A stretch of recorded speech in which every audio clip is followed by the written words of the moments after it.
Hi, I'm CineSport's Justin Shackil, going over the biggest storylines from Week 7 in the NFL. We do that with Eddie Pells of the Associated Press. Eddie, the Dallas Cowboys lost again, this time with Matt Castle as their starting quarterback, and they also saw the downside of having Greg Hardy on your roster. Is this what the Cowboys are going to have to deal with as far as Hardy goes?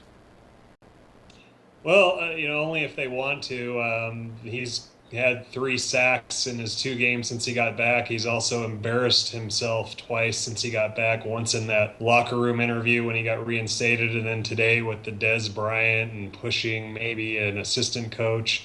I think the bigger picture you're getting with Greg Hardy is that he's just not a guy who really gets it. He's got every right to try to fire up teammates and things like that, but this guy's already kind of under the microscope, and that's just a terrible look. And even though he's got the 3 sacks, his team is 0-2 since he got back, so he's not winning games for him. And I think Dallas has to take all that into consideration.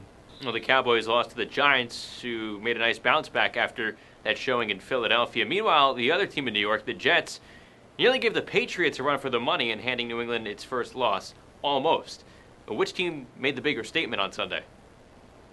Well, I mean, anytime it's easy to say that the Giants did because they won, but we're just talking about Dallas. That if you can't beat them at home, you're going nowhere. So the Giants are 4-3 and at the top of a bad division. I think the Jets did themselves some good today. They lost, but they fought for 60 minutes against what very well might be the best team in the league, a team that they'll clearly have to get by if they want to go anywhere. And they sort of gave themselves a reason to believe that when they meet again later this year and then again maybe in the playoffs that they might have a puncher's chance of beating them and that they can hang in physically with them. So I don't think the Jets walk away from that thing feeling too horrible. I'd give them the edge in that one.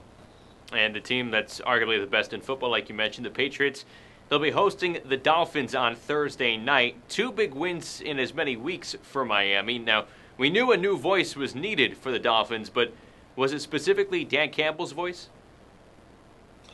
Well, it was clearly they weren't listening to Joe Philbin. We get that. I think usually when an NFL team fires a coach in the middle of the season, it's waving the white flag. But you got to give management and ownership some credit. They felt like they had a roster that could do something. They were only 4 games into the season. Ryan Tannehill is now an NFL record holder, 25 straight completions dating back to last week.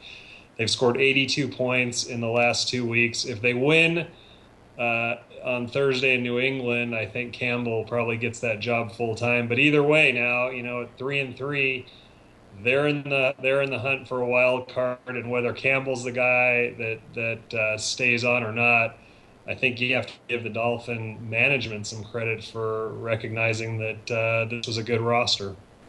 And that Miami-New England matchup on Thursday night becomes one of the more favorable matchups of Week 8 that you definitely want to sit down and watch for sure. Eddie Pells of the Associated Press joining us here. Eddie, thanks for the time.